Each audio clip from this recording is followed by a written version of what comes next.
In a peaceful city, the appearance of an unidentified monster plunged the world into darkness.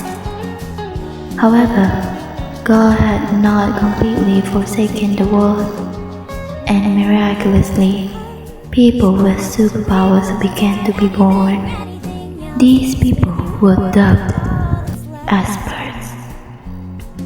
However, if espers were to use their abilities past their limits and rampage, they would become more dangerous than monsters. The only way to calm an esper about to rampage is to come into contact with someone who has the ability to handle the energy in the esper's body. Persons who can control espers guide. Esper and guide. At first, it seems like a romantic relationship, but in reality, it is always a disaster. Is he crazy? I'm so baffled that I'm at a loss for words. He's the one who said he'd rather die than separate from you. Not even 2 weeks after breaking up.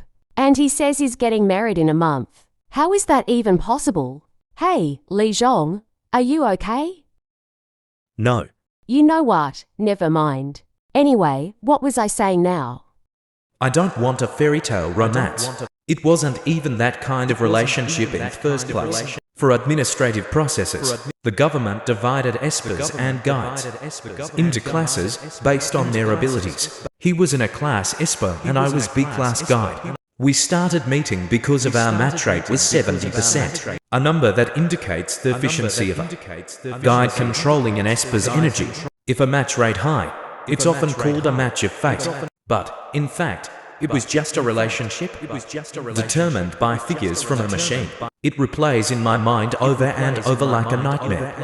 Would it be different now if I ask him to imprint on me? What are you talking about? Don't think about weird things. Alexis is right. He didn't bring up imprinting on you until the very end. I mean, he was waiting for a guide with a higher match rate. Espers are all like that.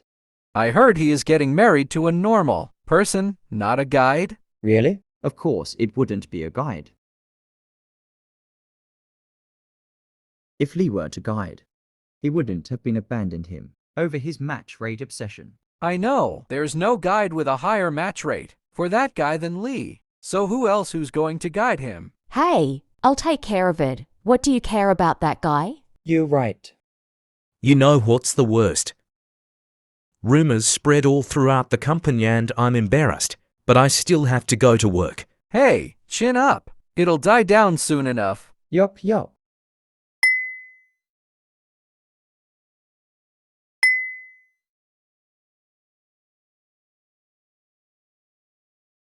Dylan, you bastard, why don't you just move to another company? No, let's calm down. How did I get into Zone 1?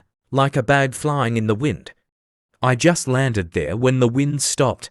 There are many bold espers who prefer dangerous zones cause they feel excited when using their abilities. But most guides prefer the peaceful Zone 1, where monsters do not appear. All of the experienced guides request to go to Zone 1 out of seniority. Because of this, newbies to the company are constantly assigned to dangerous zones. Okay, it hasn't reached peak embarrassment, so I'll stick it out in 1. What? Section chiefly is the only guide, with the high S match rate with Dylan. But espers in Zone 1 never have to use their abilities to the limit, even if a match rate is a little low. If you combine it with an inhibitor, it would be sufficient. There are guides with good match rates with him, but that's not a strong enough argument for why you should stop guiding him. Manager, please listen. There's already the rumor going around the company. Isn't it too cruel to ask me to continue guiding him? Your personal affairs shouldn't interfere with your work, Mr. Li. I will personally ask its support center to exclude Dylan. I've made myself clear. Section Chief Li will continue to be Esper Dylan guide. Freaking hell, screw it. I'll just quit.